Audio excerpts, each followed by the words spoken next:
स्वयंपाक करायला घेते तर तुमच्यासाठी किती भाकरी करू? माझ्यासाठी 4 भाकरी कर. बापरे, 4 भाकरी? अहो बकासूर आहात का?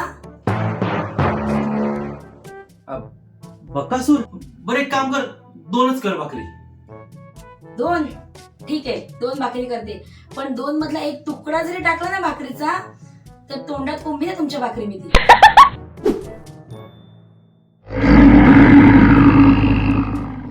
एक भाकरी केलीस तरी चालेल मला. वा वा वा वा, म्हणजे एका भाकरीसाठी मी माझी एवढी भांडी खरकटी करू? त्यापेक्षा मी खिचडी करते, ती गुपचूप गिळा. अगं मग खिचडीच करायची होतीस तर मला विचारत तरी कशाला आलीस? आता आईला फोन करून सांगाल मला स्वयंपाक विचारून करत नाही म्हणून.